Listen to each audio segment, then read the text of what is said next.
survey. So please raise your hand if you've ever watched a horror movie. Okay, so all of us. So if we're disregarding the paranormal ones, then almost every single horror movie has some form of a killer. And I'm going to use one for an example.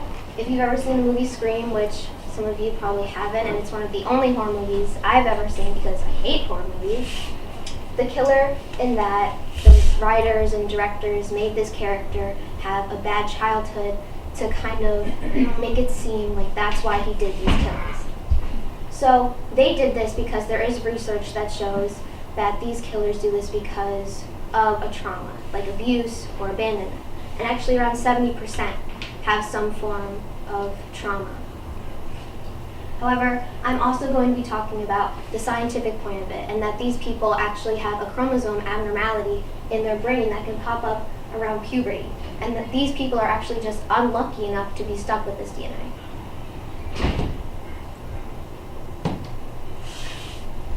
So on the left is a picture of Daniel Petrick, and he is a murderer. He killed his mother and he badly injured his father. And this happened over a disagreement about video games.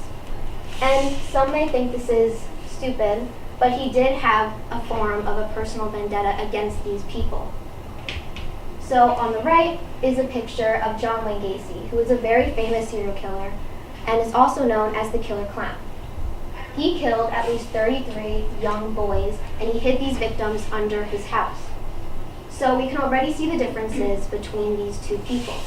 Daniel Petrick killed one person who was very close to him, and John Wayne Gacy killed many people who he had no relationship towards. So we can also connect this to movies. If you've ever seen horror movies like Scream, Halloween, Friday the 13th, they all have a mask on, the killers. Well, this isn't true in real life. You will never really hear a story about a serial killer who wore a mask.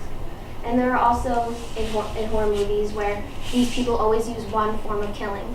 In Scream, the killer always stabs people with one knife. But John Wayne Gacy actually sexually assaulted, tortured, and murdered all of his victims in different ways.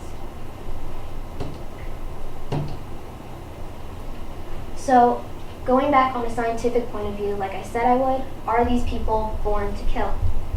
Well, if you have a normal person's brain scan and a serial killer's brain scan, we can see that this murderer has more aggressive tendencies shown, and that these people actually have a whole different genetic makeup than we do. However, even though there is all of this evidence, there are psychologists and different doctors who will still disagree with this and say that the foundation is because of abuse and abandonment. So now I'm going to be going over some of the warning signs. The first is being antisocial, which is a disorder. This person is Ed Gein, and he is actually the inspiration for Norman Bates. And Norman Bates is a serial killer in a very famous horror movie done by Alfred Hitchcock. And in this movie, spoiler alert, this serial killer owned a hotel, and his mother had died. So whenever someone came to stay in the hotel, he would dress up as his mother and kill them. And it was nothing too crazy. He would wear a wig and a dress, and then once he went back to his normal self, he wouldn't think that he had killed anyone. So going back to the real-life serial killer, Ed Gein, he actually, once his mother had died, he went into graveyards and took their bodies and skin and bones and all of this disgusting things and made a woman suit that looked like his mother. Because since she was gone, he had no connections to the world and other friends or family. Another warning sign is high intelligence, and we all have intelligence. So when I say high intelligence, I mean being considered a genius.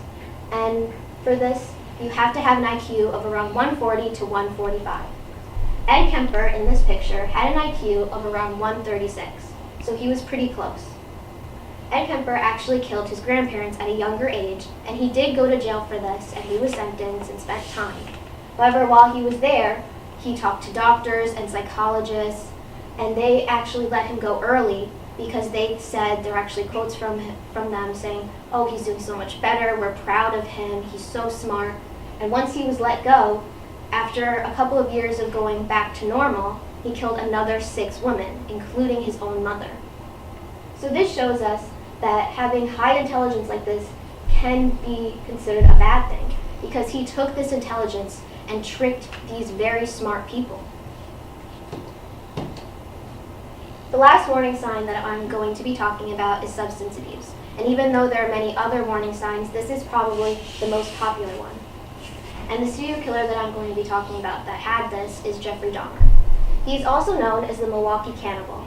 And there are many things going around that he killed his victims and ate all of them, which is completely untrue. And even though it is terrible, he only did this towards the end of his killing, right before he was caught. So in an interview that I saw, he actually said that one of his victims, he ate the heart, and he did this because even though they were gone and he had killed them, he wanted to feel like they were still with him and they were still a part of him. So after hearing all of these terrible things that these people have done, is there a way that we can help them? Is there a cure? No. There is no way that we can help these people. You can't give a serial killer a pill and all of a sudden he doesn't want to kill anyone anymore. However, there are still medical advancements going on every day. So maybe one day there will be. But for right now, there's no way to help these people. In this picture is a book that I read called Murderous Minds, and it was written by Dean Haycock, who is a scientific and medical writer. And he actually went to school to study neurobiology, which is everything that has to do with the brain. And I found this very important to my topic because after what I've said, we can see that a lot of the reasons behind these killings is going on in these people's brains. So Haycock said that 1 in 100 people are psychopaths. And this might not seem so large in this scale, but if we're looking on it in our daily life, it can be a lot bigger. In New York City right now, there are around 6.5 million adults, which means that there are roughly around 65,000 psychopaths. So before you get scared, Haycock said that even though there are 65,000 psychopaths in New York City, there is a subgroup of psychopaths called criminal psychopaths. And these are the people you'll find in jail who robbed and murdered and raped all of these terrible things. So basically what we can see from this is that maybe we've all met a psychopath, or maybe you're friends with one. And maybe even the next time your mom and dad comes home from work and they say, oh, my boss is such a psychopath, that doesn't mean that they are necessarily lying to you. So hearing all of these terrible things that these people have done, what should we do about this? In this picture is David Berkowitz, and he is also known as the son of Sam.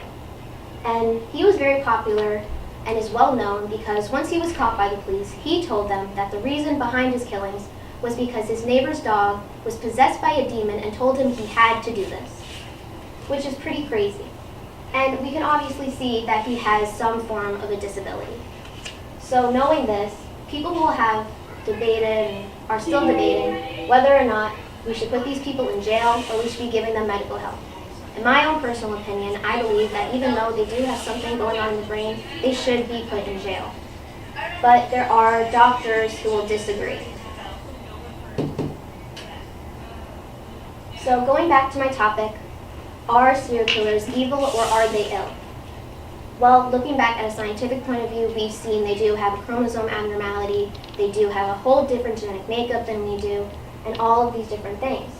But however, as I said, 70% of serial killers have gone through some form of childhood trauma, whether it's abuse or abandonment or something around that. So is there a clear answer to this? No.